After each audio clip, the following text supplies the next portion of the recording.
Sample paper 2020-21 12वीं कक्षा राजनीति विज्ञान सीबीएसई के द्वारा जो जारी किया गया है उसके दिशा निर्देश इस प्रकार से हैं। 1 से 16 तक 1 नंबर के प्रश्न होंगे। 17 और 18 ये भी एक एक नंबर के प्रश्न होंगे। इसमें 4-4 क्वेश्चन दिया गया होगा। 19 से 22 2 अंक के प्रश्न होंगे। 40 शब्दों में उसके उत्तर देने होंगे। 23 से 27 4 अंक के होंगे। 100 शब्दों में इसके उत्तर देने हैं। 28 और 29 5 अंक के होंगे। 30 और 32 6 अंक के होंगे, जिसे 150 शब्दों में उत्तर देना है। अब हम लोग देखते हैं पहला खंड का पहला क्वेश्चन जो है, रियासतों के बारे में इनमें से कौन सा कथन गलत है। यह जो ऑप्शन दिया गया है इसमें सब करेक्ट जो आंसर है वह इसका है सी। इसमें पूछा गया है कि गलत कौन सा है। तो सबसे पहले जूनागढ़ के शासक ने घोषणा की कि राज्य ने स्वतंत्रता पर निर्णय लिया था। यह गलत उत्तर है। सबसे पहले त्रावणकोर अर्थात केरल ने यह घोषित किया था स्वतंत्रता की घोषणा। दूसरा प्रश्न, डैश संघ सरकार के थिंक टैंक के रूप में है। नीति आयोग, योजना आयोग, भारत का चुनाव आयोग, विदेश मंत्रालय। इसका सही उत्तर होगा नीति आयोग।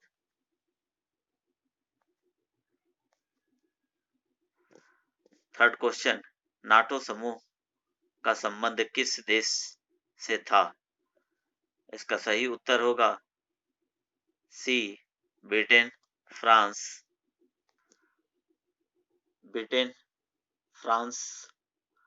पश्चिमी जर्मनी। इसका सही उत्तर सी। अब अगला प्रश्न देखते हैं।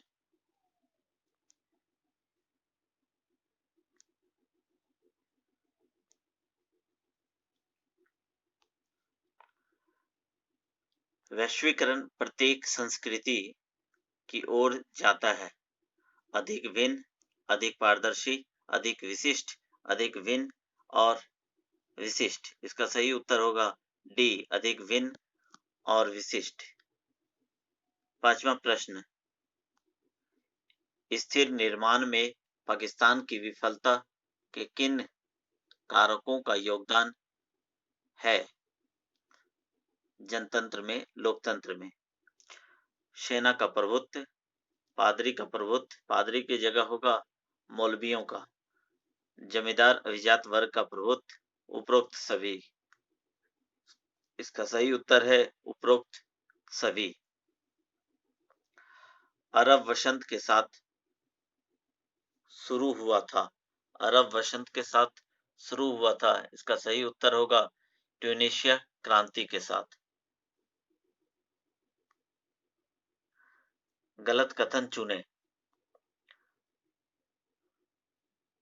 गलत कथन चुनेंगे हम लोग। प्रश्न 7, इसका गलत उत्तर है साफ्टा ने इस्लामाबाद में 7वें सार्क शिखर सम्मेलन में हस्ताक्षर किए।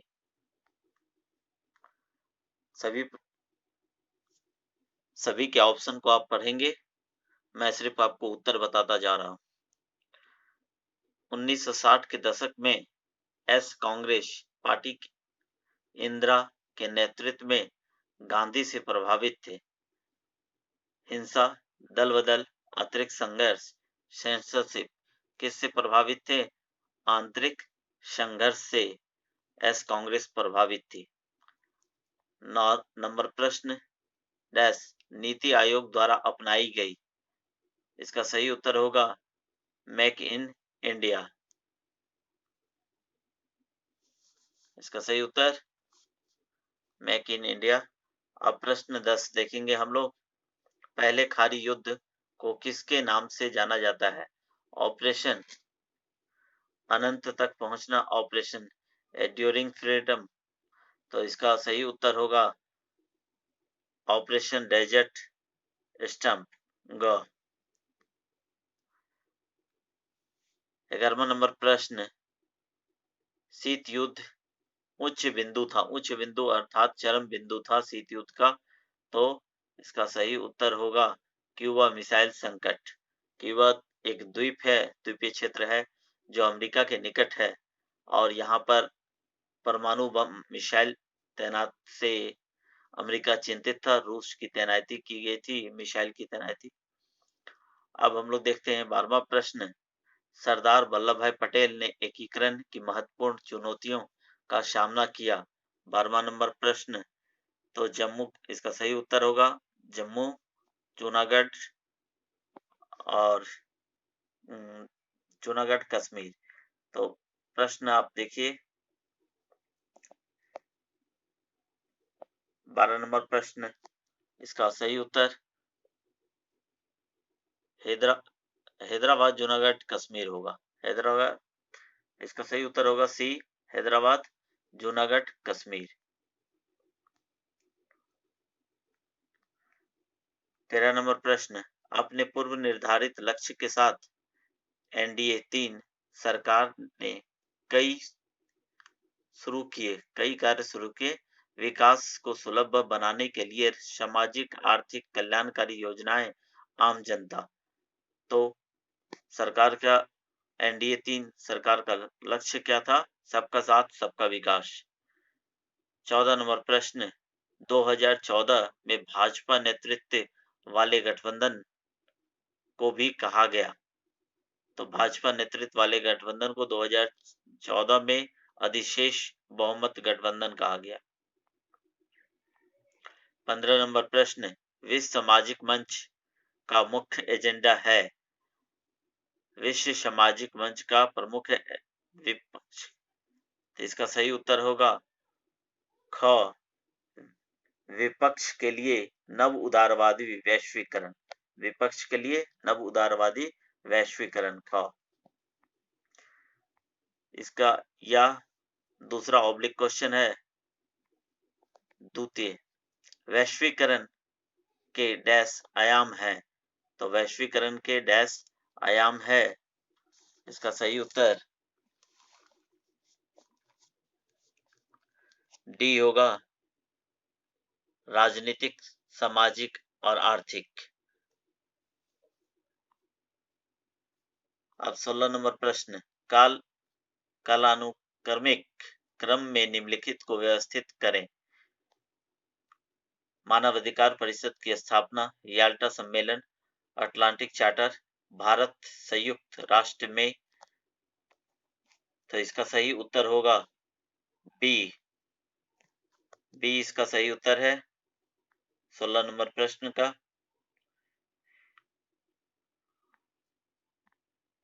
अब ये निम्नलिखित पैराग्राफ जिसे आप पढ़कर और इन प्रश्नों का उत्तर आप देंगे। मार्शल प्लान क्या था? पहला प्रश्न, मार्शल प्लान क्या था? तो इसका सही उत्तर होगा 17-1 का मार्शल प्लान जो था वह अमेरिका द्वारा दी गई वित्तीय सहायता थे। मार्शल अमेरिका के वित्त मंत्री, वित्त सचिव थे। 17.2, अमेरिका ने किस संगठन के तहत एक नया सामूहिक सुरक्षा ढांचा बनाया? तो इसका सही उत्तर होगा नाटो, ग। अब अगला प्रश्न 17.3,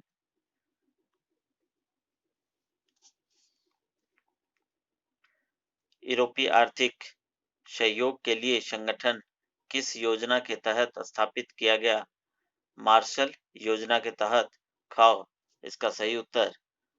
अब 17.4, कौन सा संगठन एक मंच बन गया जहां पश्चिमी यूरोपीय राज्य शुरू हुए व्यापार और आर्थिक मुद्दों पर सहयोग करने के लिए? इसका सही उत्तर होगा ख, यूरोपीय आर्थिक सहयोग के लिए संगठन।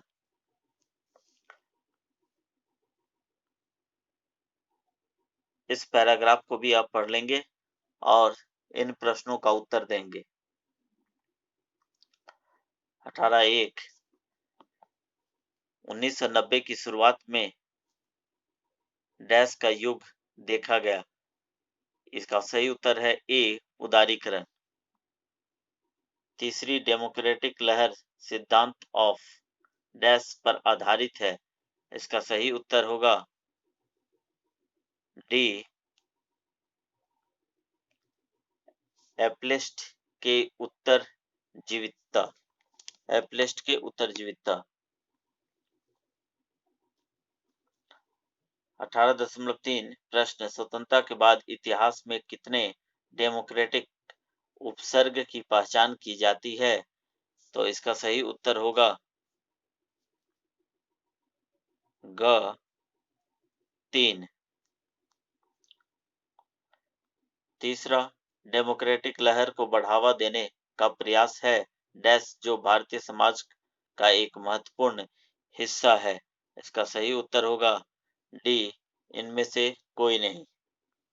अब धारा सी अर्थात सेक्शन सी को देखेंगे, जो 2-2 नंबर के प्रश्न हैं। अखबारों और पत्रिकाओं पर आपातकाल का क्या प्रभाव पड़ा? इसका उत्तर देखें। पहले प्रश्न, सेंसरशिप,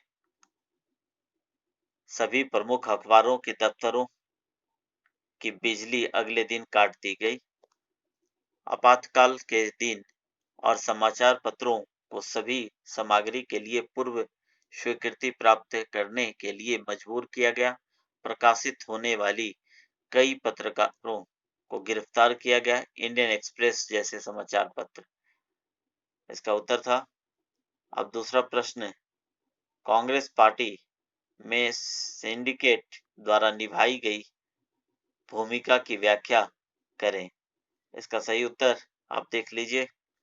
सिंडिकेट कांग्रेस पार्टी में शक्तिशाली नेताओं का समूह था। इस समूह ने इंदिरा गांधी की बहन में एक निर्णायक बात कही थी। यहाँ पर होगा इंदिरा गांधी की मौजूद में एक निर्णायक बात कही थी। कैबिनेट और सरकार के नीति निर्माण और कार्यमंजन के बाद कांग्रेस में विभाजन, सिंडिकेट के नेता कांग्रेस को साथ रहे लेकिन बाद में आम चुनाव में हार गए थे।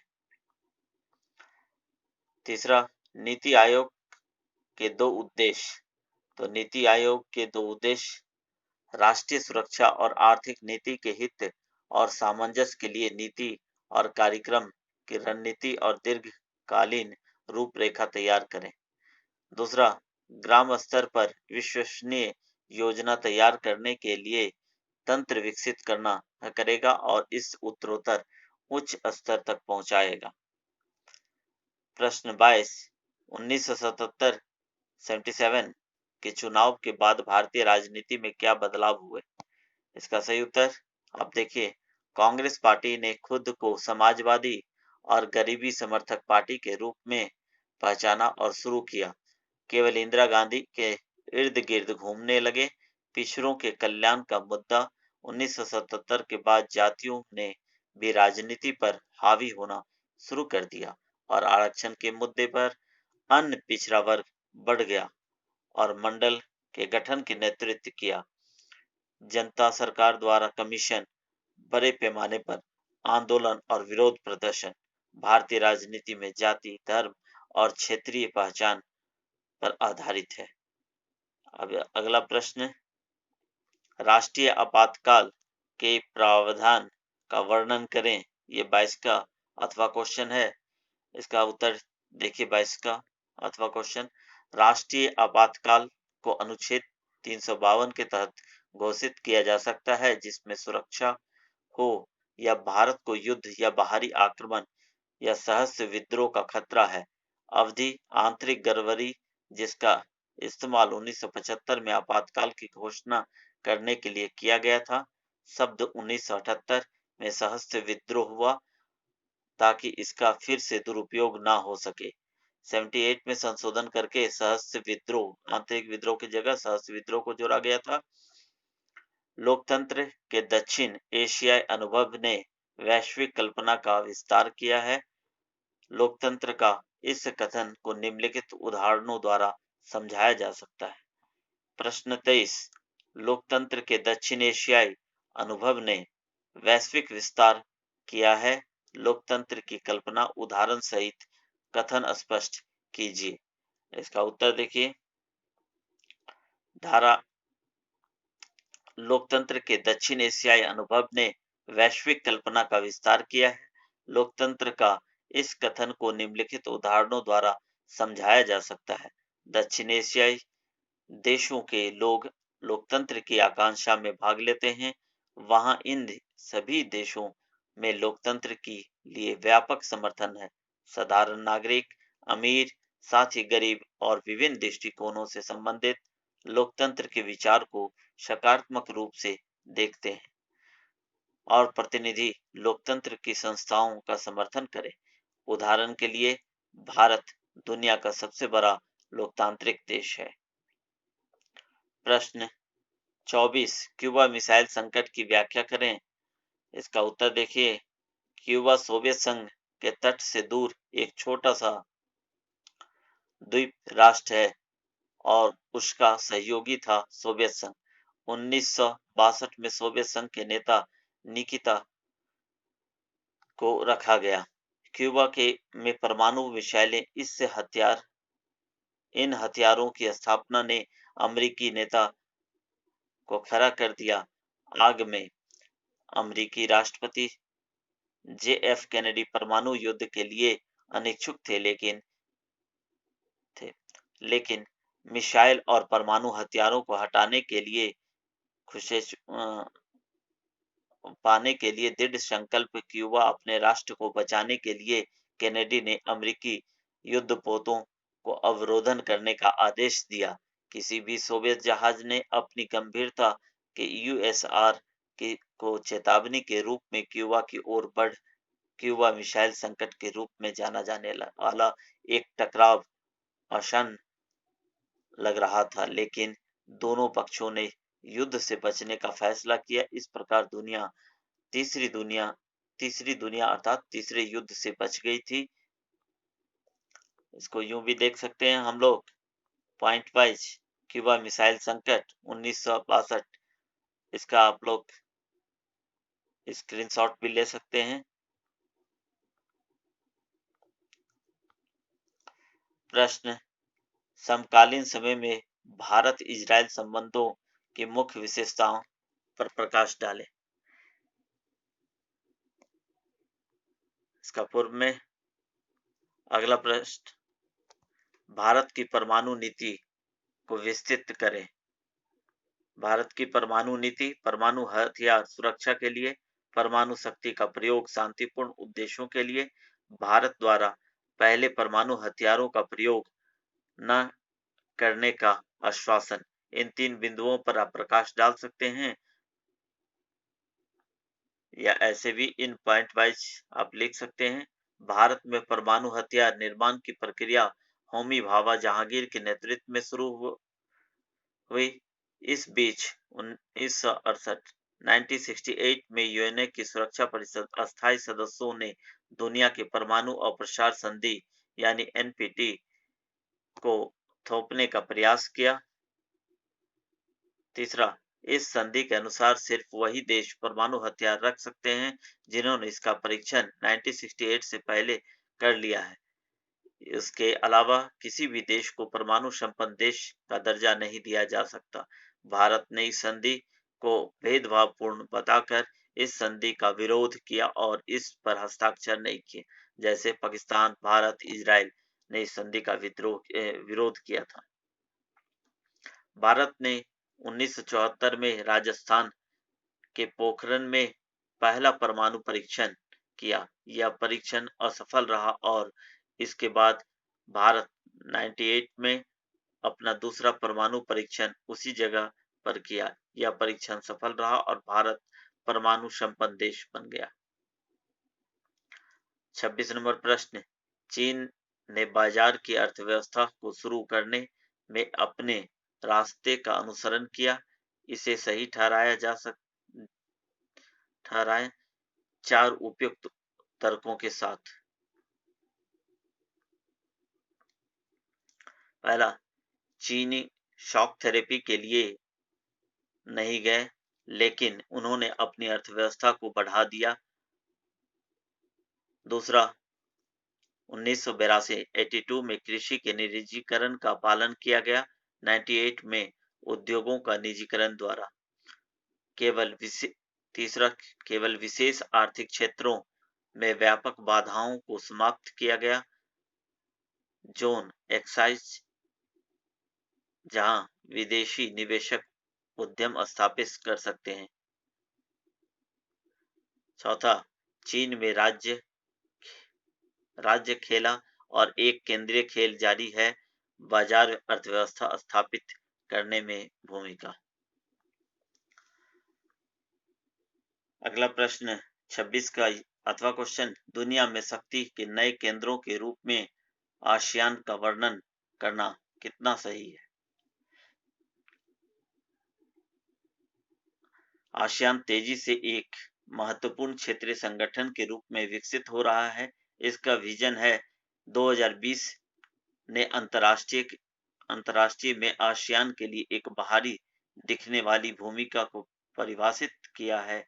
समुदाय इसने क्षेत्र में संघर्षों पर बातचीत की नीति का पालन किया है।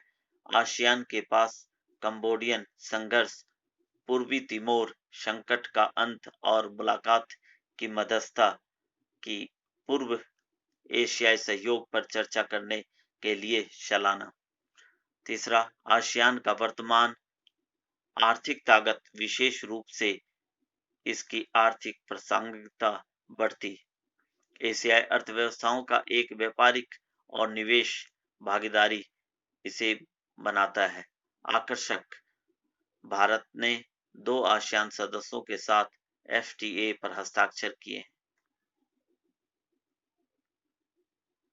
चौथा, आसियान की ताकत बातचीत और परामर्श की अपनी नीतियों में निहित है। सदस्य राज्य संवाद, भागीदारों के साथ और अन्य गैर क्षेत्रीय संगठनों के साथ, यह एशिया का एक मात्र क्षेत्रीय संघ है जो एक राजनीतिक मंच प्रदान करता है। एशियाई देश और प्रमुख शक्तियां राजनीतिक और सुरक्षा चिंताओं पर चर्चा कर सकती है। प्रश्न 27, दुनिया पर वैश्वीकरण के राजनीतिक प्रभाव बताइए। उत्तर पहला, यह राज्य की भूमिका को कम करता है या कल्याणकारी राज्य के बजाय बाजार की स्थिति की ओर जाता है। इससे IMF, विश्व बैंक और विश्व व्यापार संगठन आदि का उदय होता है। बाजार के कारक सरकारों की निर्णय लेने की प्रक्रिया को प्रभावित करते हैं। इसने राज्य संप्रभुता की पारंपरिक अवधारणा को प्रभावित किया है। अब सेक्शन ई हम देखते हैं। भारत में दिए गए राजनीतिक मानचित्र में 5 राज्यों ABCDE के रूप में चिन्हित किया गया है। नीचे दी गई जानकारी के आधार पर इन राज्यों की पहचान करें। अपनी उत्तर पुस्तिका में उनके द्वारा उपयोग की गई जानकारी से संबंधित सीरियल नंबर और संबंधित अक्षर के साथ उनके सही नाम लिखें। इस पर कुछ प्रश्न पूछे गए हैं। मानचित्र में ABCD करके दिखाया गया है, उसे आपको उत्तर देना है, नाम बताना है। कर्पूरी ठाकुर से संबंधित राज्य पिछड़े वर्ग के लिए आरक्षण लागू किए। वे कामकाज से संबंधित राज्य जिन्होंने स्कूली छात्रों के लिए मध्याह्न भोजन कार्यक्रम शुरू किया। समाजवादी नेता, पहले हम लोग देखते हैं कर्पूरी ठाकुर से संबंधित राज्य और के कामराज से संबंधित राज्य। उसके बाद समाजवादी नेता और विचारक राम मनोहर लोहिया से संबंधित राज्य, सरदार वल्लभ भाई पटेल से संबंधित राज्य और रियासतें, वह राज्य जहां से अनुच्छेद 370 निरस्त किया गया? तो पहला, कर्पूरी ठाकुर से संबंधित। ए में हम लोग देखेंगे, ये जहां दर्शाया गया है वह राज्य कौन सा है? तो हम जानते हैं कि ए जो है वह बिहार है। तो कर्पूरी ठाकुर कहाँ के रहने वाले थे? बिहार के। दूसरा, के कामराज। के कामराज आप जानते हैं यह तमिलनाडु, जो बी से दिखाया गया है यह तमिलनाडु है। और उसके बाद राम मनोहर लोहिया, जो सी से दिखाया गया है, समाजवादी नेता और विचारक राम मनोहर लोहिया, ये सी से है, यूपी, उत्तर प्रदेश। इसके बाद सरदार वल्लभ भाई पटेल से संबंधित राज्य आप जानते हैं, ये डी, गुजरात। और उसके बाद वह राज्य जहां अनुच्छेद 370 निरस्त किया गया, यह आप जानते हैं जम्मू कश्मीर, जहां अभी हाल में ही 370 समाप्त किया गया था। तो यहाँ राज्य के नाम लिखिए, वर्णमाला की चिंता।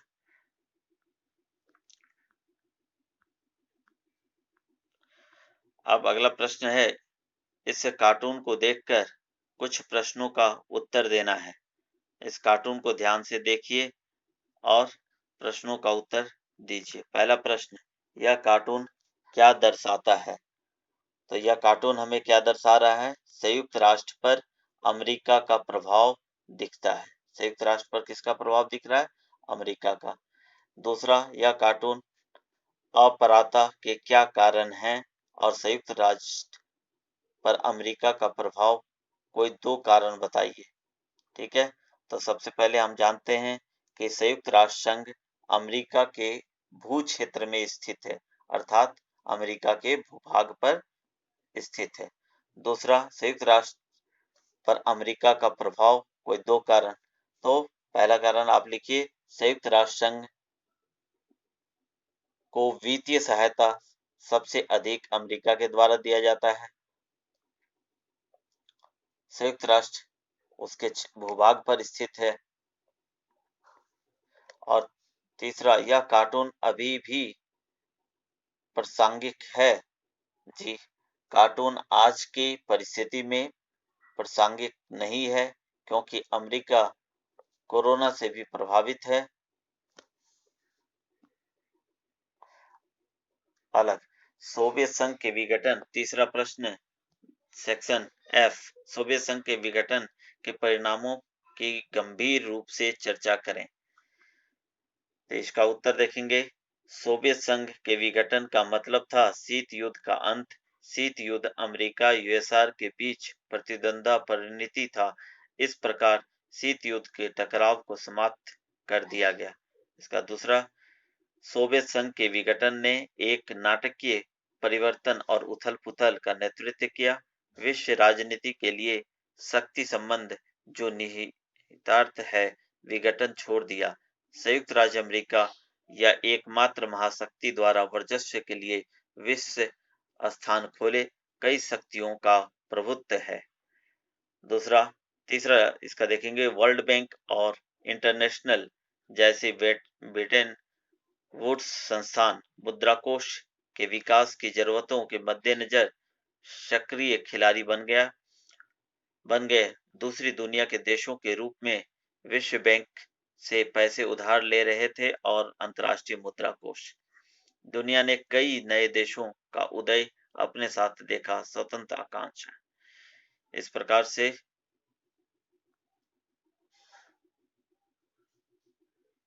अब अगला प्रश्न हम लोग देखेंगे,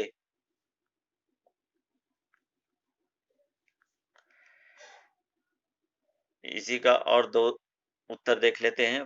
पांचवा, बाल्टिक राज्यों अर्थात अल्टोनिया, लिथुनिया और लताविया यूरोपीय में शामिल हो गए, यूनियन और बाद में नाटो के सदस्य बने। छठा, निस्संदेह यूएसआर के पीछे हटने का महत्वपूर्ण परिणाम है उस अमेरिकी आधिपत्य के काल का उद्घाटन था, जिसमें पूंजीवाद था विजेता के रूप में घोषित किया गया, क्योंकि समाजवाद मर चुका था। सोवियत संघ विघटन के परिणामों की गंभीर रूप से जांच करें, यह वो देख चुके थे। अब हम लोग देखेंगे अगला, विशेष संदर्भ के साथ यूएसआर के विघटन के लिए जिम्मेदार कारकों का विश्लेषण करेंगे। ये अथवा क्वेश्चन है 30 का, इसका उत्तर लिखिए।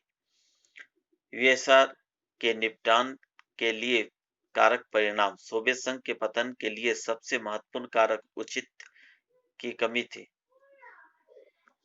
नेतृत्व, पार्टी और सरकार के बीच कोई स्पष्ट कटौती रेखा नहीं थी। एक राजनीतिक दल था जो सत्ता कायम कर रहा था। मिखाइल गोर्बाचेव की नीतियां पुनर्गठन और ग्लासनोस्ट खुलापन, उदारवाद, ग्लासोन आर्थिक स्वास्थ्य के लिए विनाशकारी साबित हुआ। सोवियत संघ के बीच गोर्बाचेव के द्वारा जो सुधारवादी नीतियां लागू की गई थी उसके कारण भी विघटन के कारण रहे। आंदोलन हुए। सोवियत संघ की कम्युनिस्ट विरोधी ताकतों को अमेरिका और अमेरिका का समर्थन प्राप्त था। पश्चिमी यूरोप देश गोर्बाचेव ने अपनी उदार नीतियों के कारण प्रयास नहीं इन ताकतों को उखाड़ फेंका।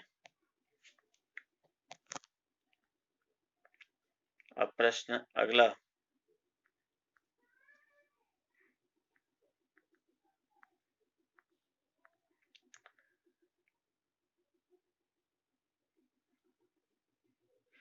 अब देखेंगे 31 स्वतंत्रता के बाद भारत में राज्यों का पुनर्गठन कैसे हुआ के बारे में बताएं। स्वतंत्रता के बाद राज्यों का पुनर्गठन कैसे हुआ के बारे में बताएं। 31 का क,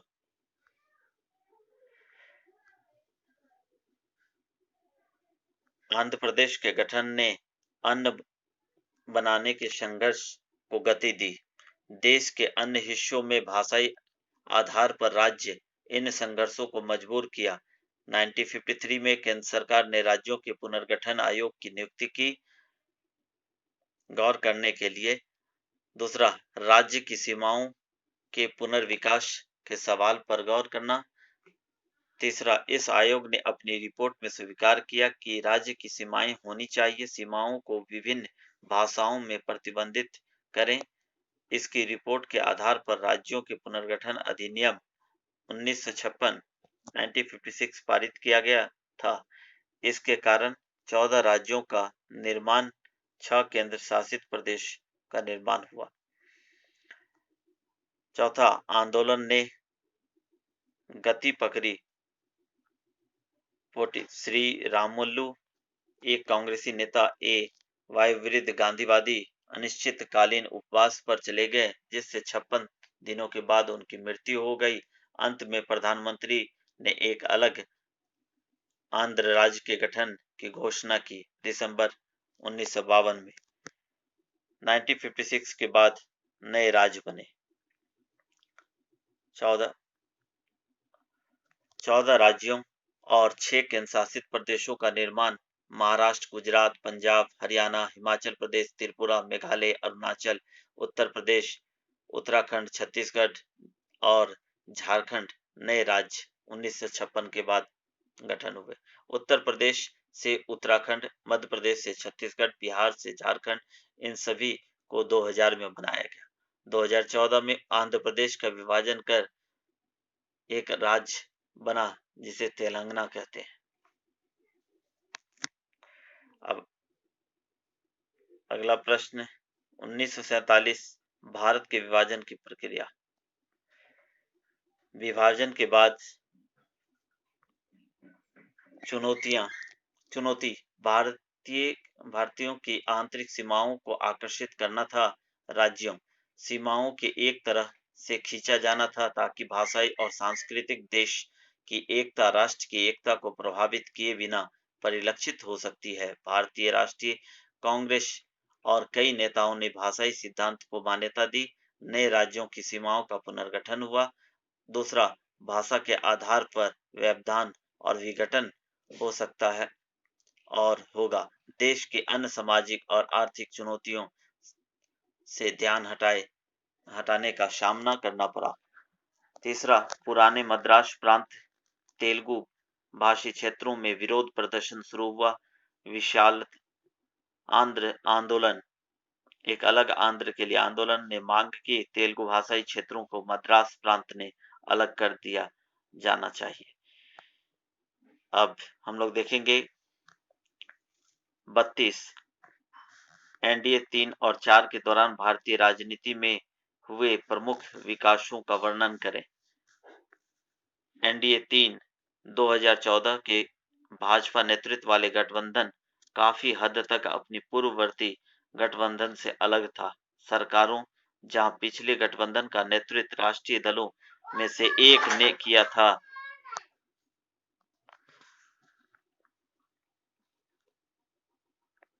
एनडीए 3 गठबंधन ने केवल एक राष्ट्रीय पार्टी यानी बीजेपी द्वारा चलाया गया था। लोकसभा में पूर्ण बहुमत के साथ भाजपा का वर्चस्व अधिशेष कहलाता है। बहुमत गठबंधन। दूसरा, 2019 लोकसभा चुनाव आजादी के बाद 17वीं एक बार फिर बीजेपी ने एनडीए 4 का और अधिक जीतकर सत्ता के केंद्र में लाया। 543 में से 350 सीटें प्राप्त की।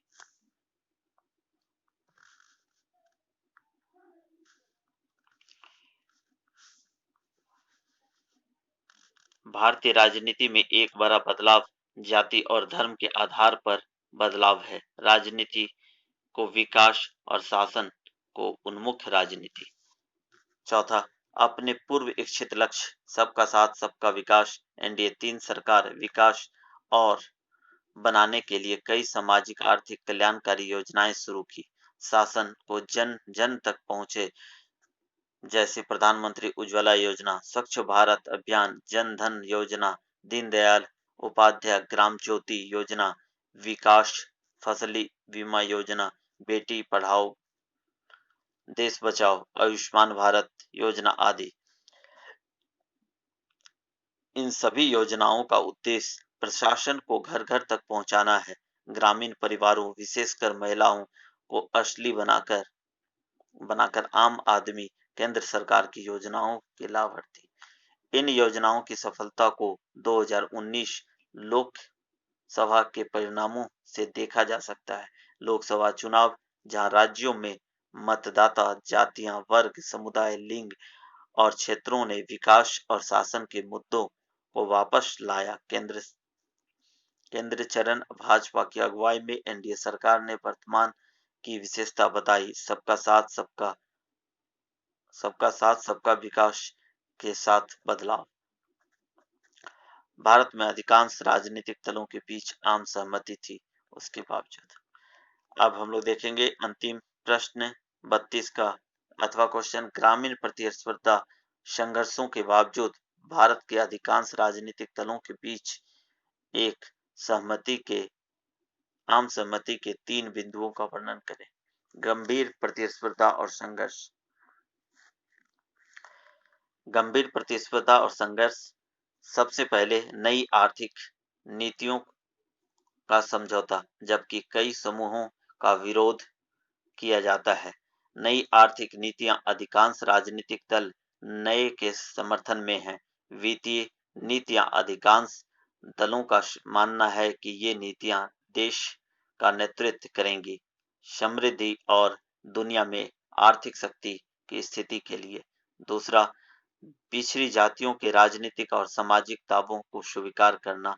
राजनीतिक दलों ने माना है कि सामाजिक और राजनीतिक दावे पिछड़ी जातियों को स्वीकार करने की जरूरत है। परिणाम स्वरूप अब सभी राजनीतिक दल समर्थन, शिक्षा और रोजगार के पिछड़े वर्गों के लिए सीटों का आरक्षण। राजनीतिक दल यह सुनिश्चित करने के लिए भी तैयार हैं कि ओबीसी को पर्याप्त हिस्सा मिले। शक्ति।